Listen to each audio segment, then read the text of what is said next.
O, magkano kinita mo ngayon, Jerome? Para akong asawa, di ba? Ha? Para akong asawa, dinay ko pa si Princess. Hinahanapan kita ng kita. Normal na, hindi ko, hinahanapan kita ng kita, hindi ko naman kukunin. Matutuwa ako na meron kinikita araw-araw. O, sige nga. O, yan na. Ano nabili mo, Jerome? Wala lang. Anong magkano yan? Mahigit ko. Harapan lang. Mahigit. 100. Hindi ko alam kung mahigit sa Hindi, yung ano, yung ulam mo binili ngayon, higit 100 yan? Oo, mahigit po sa lang. Oo, 100. O, sige nga. Kung magkano kalahating araw mo?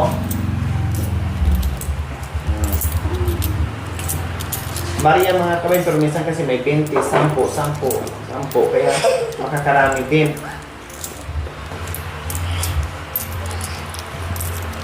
Yung binili ko yung pang-mahigit. 187. 187, so 280. May meron na pa. O, merienda, nagmerienda ka.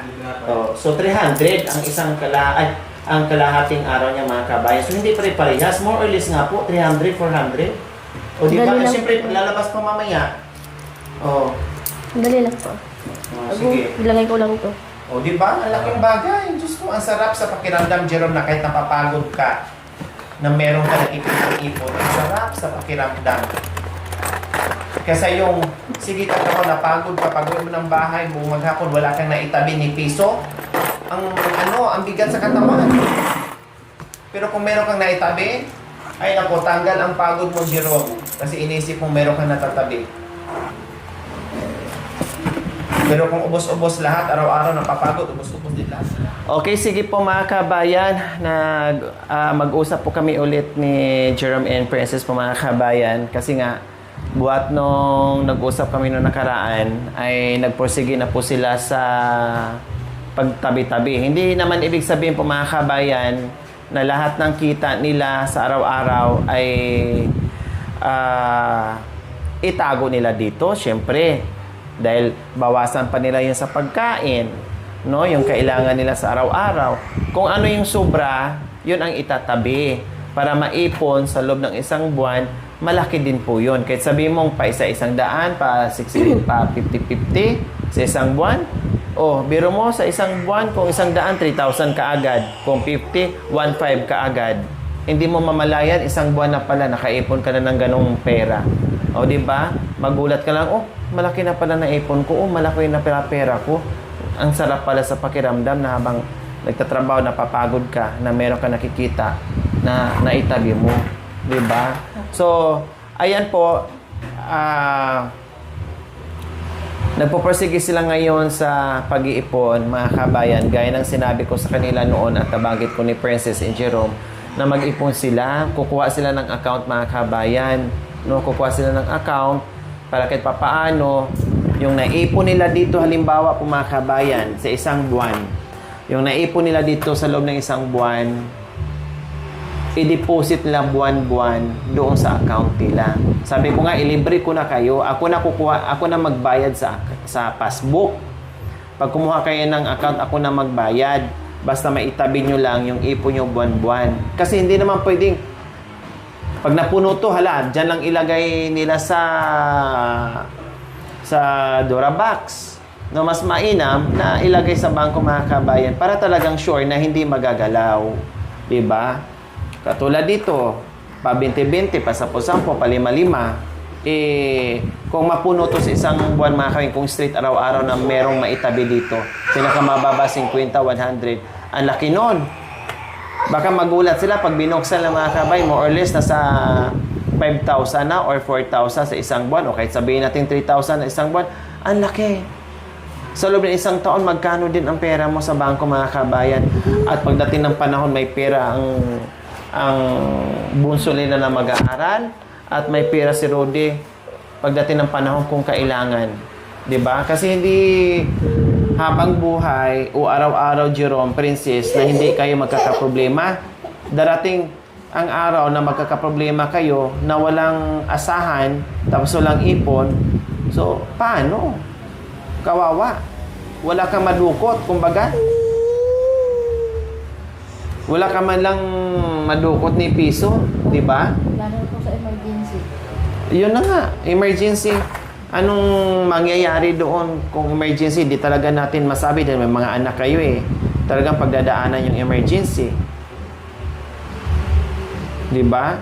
Pero hindi ibig sabihin na hindi ko sinasabihan na lahat ng kita ni Jerome sa araw-araw ay ihulog nyo or ipunin nyo. Siyempre, kumakain kayo. Umaga, tanghali, hapunan. Kung ano yung sobra sa pera ni Jerome buong maghapon niyang pamasada, yun ang ihulog mo, princess.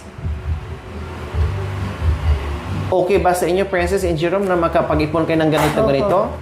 Masaya ba kayo hindi? Oh. Masarap sa pakiramdam, di ba? Opo. Na meron kayong ipon. So, yung napag-usapan natin, Jerome, Princess, ito, katulad nito, nagpersige kayo araw-araw. Balikan ko kayo dito, no? Titinan natin kung ilang o kung magkano kayo sa isang buwan na hulog-hulog dito. And then, buksan natin to, and then, samahan ko kayo punta doon sa bangko. Mayroon naman na kayong ID ngayon. Samahan ko kayo sa bangko, kuha kayo ng mag-open account kayo, at ihuhulog nyo kung magkano ang malalaman nito sa isang buwan. Tapos, sa susunod na buwan, kung ano namang maipon nyo, umpisa na naman kayo sa next month, mag-umpisa na naman at ihulog na naman. Sa makatuwid, buwan-buwan, meron kayong maihulog. So, okay lang ba sa'yo, Princess? Opo. Na makapag-ipon kayo sa bangko? Opo. Hindi kayo tutol? Ha? Ha? Okay lang sa inyo na mag-ipon kayo sa bangko ng pera? Na ma-save nyo yung naitatabi nyo? Opo. Ha? Opo. Oh, okay lang. Ikaw, Jerome, mukhang napaisip ka ng ano. Gusto nyo ba o hindi? Kasi ako, suggestion ko lang to sa inyo. No? Nasa inyo yung mga katanungan ko kung papayag kayo, kung hindi. Kung ayaw yung mag-ipon, okay lang. Kung mag-ipon kayo, o kung di mas maganda. Kung sundin nyo yung advice ko, yung pangaral ko, ay okay. O sayang naman, nag-aati kayo sa akin, nagmamami kayo sa akin, kinukuha nyo pa ako sa ninang ng kasal nyo kung natuloy. O, kumbaga, sobra-sobra na. Opo. Di ba? Ate ka na, naging mami ka pa, naging ninang at ninong pa sa kasal, kung Kaso natuloy. lang, hindi natuloy. O, kahit na hindi natuloy, Umasa sa wala. pagdating ng panahon kung matuloy, o kung kunin mo kung ninang at Sana ninong, nga. Ate. ay walang problema. 'Di ba? So sa akin, hindi ko kayo tinuturuan o dinidiktahan. Ito ay sinasuggest lang para kahit papaano pagdating ng panahon na meron kayong madudukot. Na hindi na kayo mahirapan, na hindi puro labas. Kasi kaya naman talaga mag-ipon. Katulad ngayon na nakapag-ipon kayo. Diba? Ikaw, Jerome, lalo ka na kasi ikaw nag-iintriga lang kay Princess. Si Princess ang humahawak at nagbabudget dito. Ikaw, sa palagay mo, gusto mo ba mag-ipon sa bangko o hindi? Wala. Pag mawala kami ng budget, bibigyan kami. Ano? Bibigyan kami ng, baka bibigyan kami ng gasol. Pag napuno yan, baka bibigyan kami ng gasol. So hindi nyo kaya mag-ipon sa bangko? Kaya. Ha? Hindi kaya? Okay lang, no problem. Kaya nga sinasabi ko, lahat ng bagay na pinapangaral namin sa inyo, kung ayaw nyong sundin, walang problema. Kung sundin nyo na yung pinapangaral at sinasabi namin sa inyo na mapapabuti naman ang buhay nyo, maganda. Pero kung ayaw nyong mapapabuti ang buhay nyo, nasa inyo na yan, problema nyo na. Iyon lang yun. Tapos pagdating ng panahon, kapag may problema, takbo doon, takbo dito. Hindi lahat ng pagkakataon na ang tinakbuhan nyo ay meron.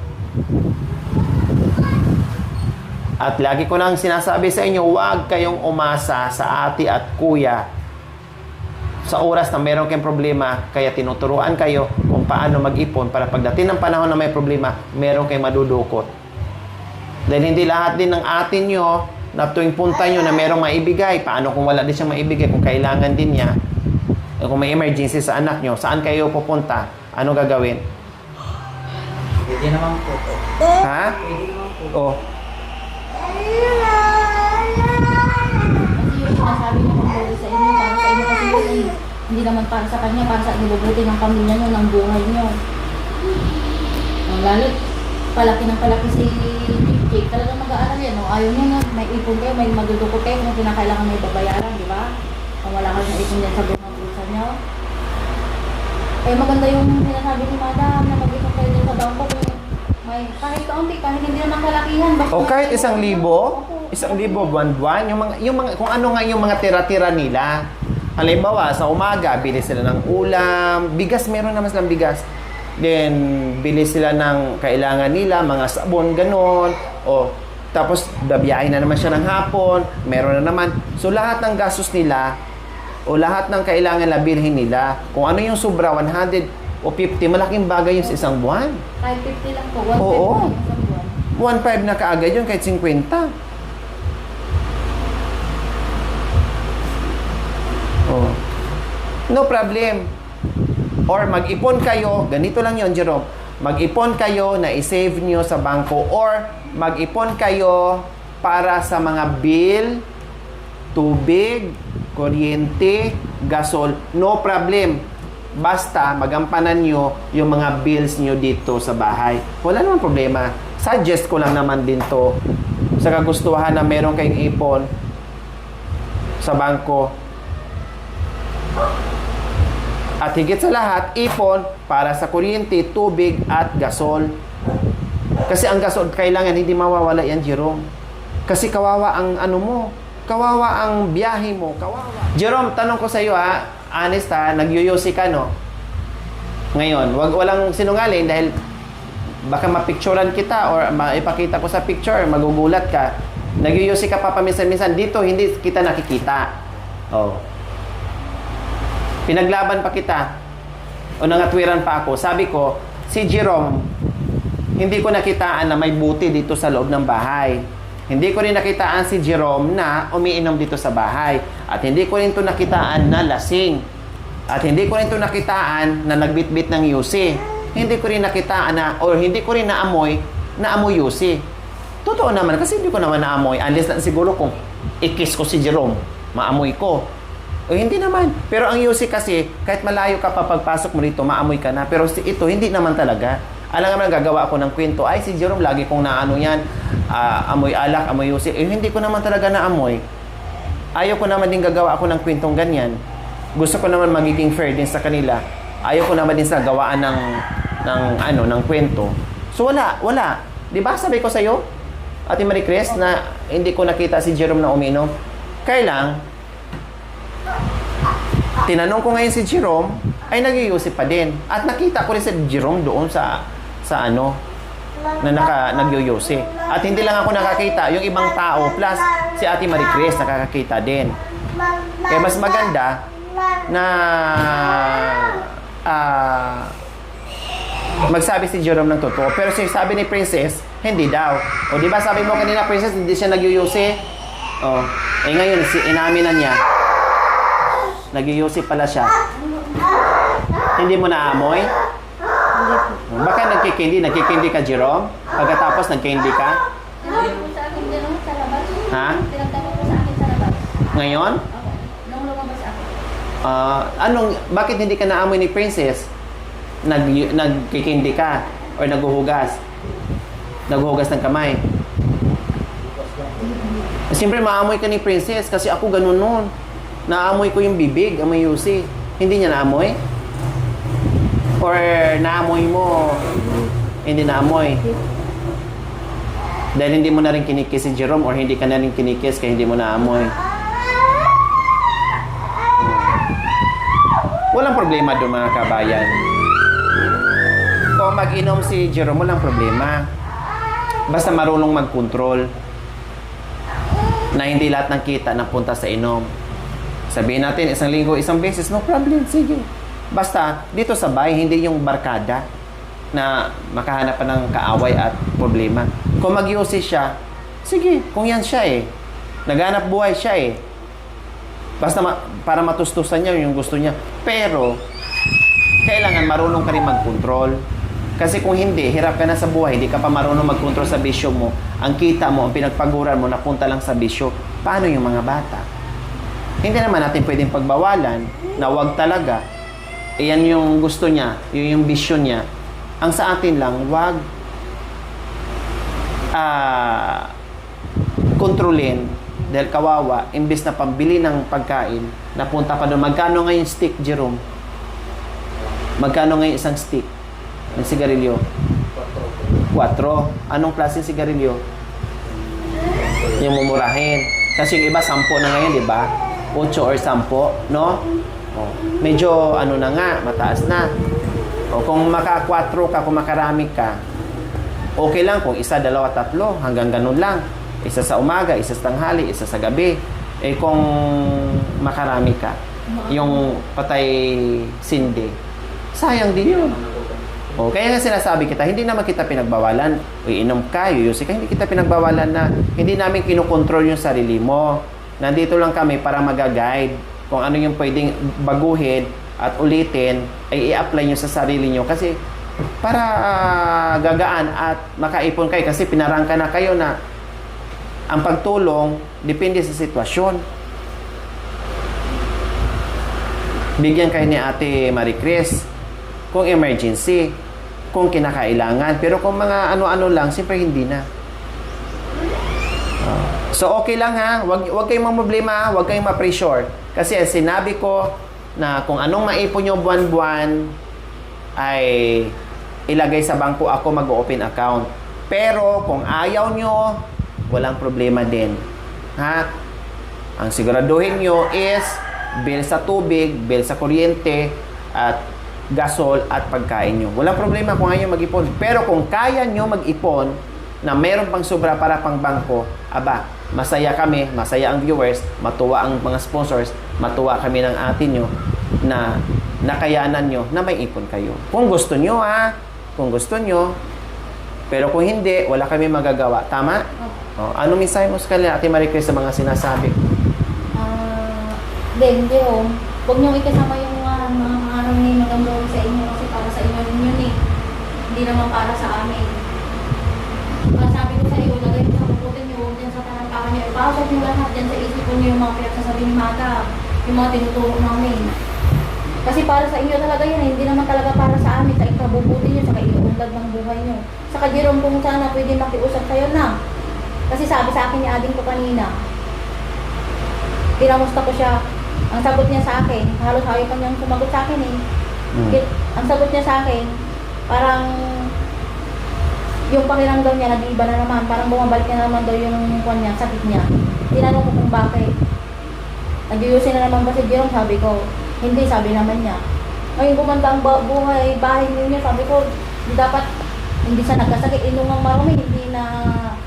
Tama. Naalis na yung sakit niya. Ngayon, Nagrabe. Opo. Ngayon pa ngayon, ang ganda-ganda at linis-linis na yung bahay niyo, hindi na kagaya ng dati, bumabalik. Ang dahil dun sa UCD. Sinasabi ko sa'yo, kahit hindi niya maamoy, kahit hindi niya maamoy yung usok. Nakakapit. Nakakapit dun sa katawan mo, lalo't pagdating mo, hindi ka agad naghuhugas, naliligo, nagpapalit ng damit. Pupunta doon sa higaan nila. Opo. Talagang maamoy at maamoy ni Princess yun. At ng mga bata. Mas grabe ang matatamo ng second smoke. Yung second smoke, alam mo ba yan? Na ikaw na gumagamit, parang walang epekto sa'yo, pero yung nakakamoy, mas sobra yun. Totoo yun din. Kaya huwag mo isama ng loob yung sinasabi ko sa'yo. Kasi nangyari na kay tatay yan eh. At ilang beses siya binalikan? Opo. Ilang beses? Pang-apat. Oh. Alam mo naman yan, pang-apat talaga. 4 na beses nang Pang-4 na beses, pero nagamot niya yon, tuloy-tuloy. Nag-graduate siya. Opo. Binalikan lang. Binalikan nila. Oh. Binalikan siya noon ng ilang beses kasi number 1, yung kalinisan dito. Opo. Pangalawa, yung usok ng nagsasaing. Pangatlo, yung pagyuyusin niya. So, nandoon na lahat. Kaya, grabe. Dapat isang beses hindi na babalik ang mga kabayan. Basta maalagaan mo na at alam mo na kung anong dapat mong gawin. Pero kay Princess, 4 na beses na, na bumalik. Kaya sabi ko dito, sabi mo kay Princess na magpa-check siya. Tinan niya kung binalikan siya o hindi kasi kawawa yung mga bata, yung mga payat pa yung mga bata. Kaya naman pala nasabi niya, adi mo kanina na parang iba na naman yung pakiramdam niya kasi nabiyosik ako pala na hindi niya alam. Sabi niya. Pero wala na, hindi ka na makailangan sa akin. Dahil nagsabi sa akin dyan sa labasan, hindi naman ako magtatanong. Kasi napansin na yung katawan ko dyan, ma'am, sa labas. Bakit? Te, ang taba-taba mo si Princess Ampaya, sabi ko. Iwan ko po, masarap lang siguro yung kain na pabayaan sa kusina, sabi ko po. Eh si Princess naman, madami naman silang nakain na. Kasi ang daming inaano ng Jerome Boyero, bakit? Payat pa rin, sabi ko sa akin dyan. Hindi ko po alam. Ang dahilan po niyan kasi lagi mo bibili si Jerome ng UC. Kagabi na naman, sabi ko sa akin. Hindi ko naman siya pinagbabawalan na mag-UC. Sige lang, mag-UC ka. Pero ang kinababahala ko, ma'am, yung pamilya niya eh. Talaga. Sila magsasakripisyo sa hirap na idululot ni Jerome na sa pag-UC. Paano ay kung magkaroon sila lahat ng TV, magkahawaan, sinong kawawa po? Sila rin lang. Talaga. Kaya yung pangaral ko sa inyo, yung pakiusap ko sa inyo, Ang TB, madaling gamutin. Opo. Pero pag hindi nagamot, patay ka rin. opo. Yan ang TB. Kahit sinong doktor ang tanungin mo. At saka mabilis, humawa. Yung buga lang po ng Oo. buwan. O kaya kahit nabahin, kahit yung ubo lang, maano ka na. Lalo't hindi ko nagagamot. Kaya yung sinasabi ko sa inyo, huwag niyong damdamin. Kasi para sa inyo yun eh.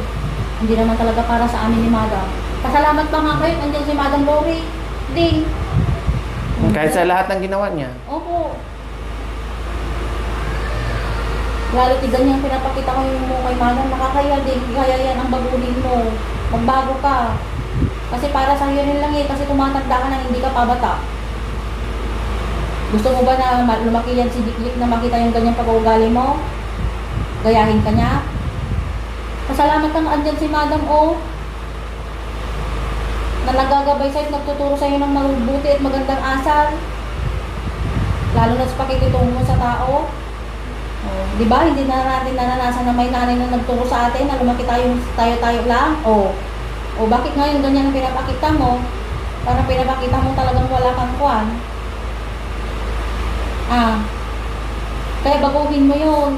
Kumbaga, huwag kang magalit kay Madam. Kumbaga, magpasalamat ka pa nga eh. Kasi andyan si Madam na nakaantabay sa atin. Oh. Magpasalamat ka. O, tignan mo ang bahay mo. Ang ganda-ganda kumpara dun sa bahay ko, di ba? Oh. Di ba nung binalita mo sa akin, sobrang saya ko. Hindi nga ako makapaniwala. Sinasabi ko pa sa inyo, gutom mo lang yan. Oh, di ba? Kaysa magmaktul ka dyan, magalit ka kay Madam, magdibdib ka sa mga sinasabi namin, magpasalamat ka kit di ah. Oh, sa pamamagitan niya na nabago ang buhay mo ng pamilya mo. Oh, di ba? Napakabait na tao yan, kaya huwag mong bastos-bastusin din sa pagsagot-sagot. Umayos ka ah.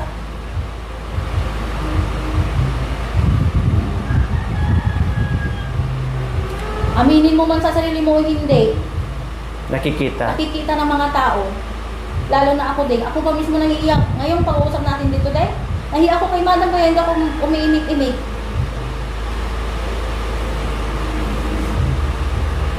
Pansin na lang kasi yung mata mo eh. Ikot ng ikot, irap ng irap. Baling ng mukha, hindi maka... Kaya wag mong dibdibin din yung pag... Ano ni Madam na magandang turo sa'yo, na magandang sinasabi niya. Kasi para sa inyo yan eh, hindi naman talaga para sa akin.